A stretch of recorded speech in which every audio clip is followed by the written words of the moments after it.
Hi everyone.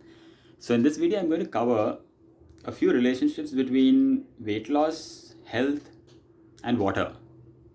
Yeah, I know all of us know that water is really important, but let's understand it a little bit better.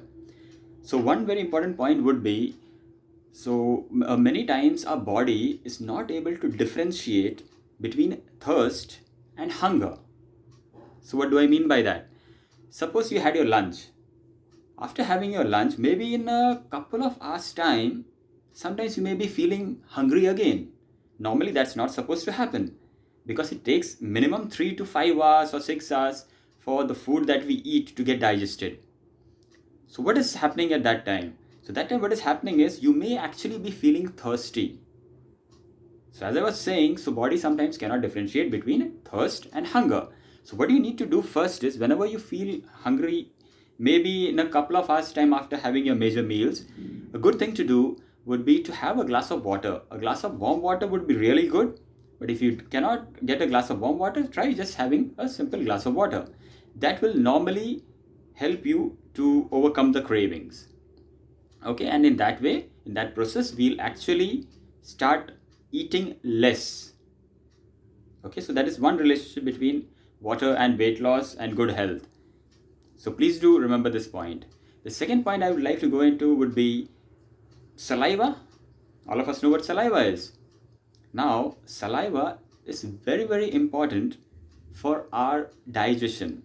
So it is said that nutrition is very important, but more important than nutrition is actually digestion. Our digestion should happen really nicely, and our digestive process actually begins in our mouth. That is what we sometimes forget. So, when we are eating our food, saliva should get mixed with the food very nicely. But if we don't have sufficient water, our body may not be able to prepare saliva in sufficient quantities. That is one reason that some people like they tend to have water along with their food, which we all know is not good. Because if we have water and food together, what is happening is the digestive enzymes are getting diluted in the mouth, in our gut, everywhere. So we need to remember that it is not a good thing to drink water along with food. So how can we maintain the balance? How can we help our body to create enough saliva?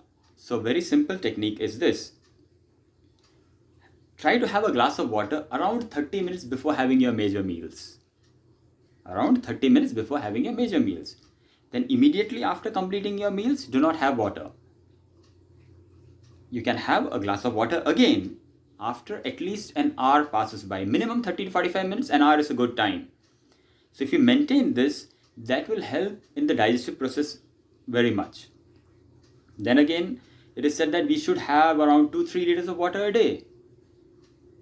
How do we know if we are having enough water or not?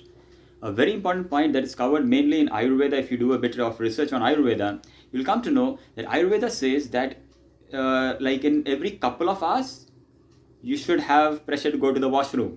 Yeah. So that is what Ayurveda says. So that means if you're having pressure, the bladder pressure, every couple of hours, that means we are having sufficient water. If you're not having that pressure, we are having insufficient water. So always have enough water. Some days it may be more than 2 liters, some days it may be less, but normally at least minimum 2 liters of water we should have a day. But always keep a track of how many times you're going to the washroom. That is very important. So if you keep these two things in mind, it will help. It's a slow and steady process. It may take some time, but slowly and eventually you will start feeling better. You'll start feeling more energetic. The body will be able to absorb more nutrition from the food that you're eating. And also you'll start eating less. So the false cravings for the food will go low. Okay, so that's all for now. Till we meet up in the next video. Have a beautiful day. Thank you all.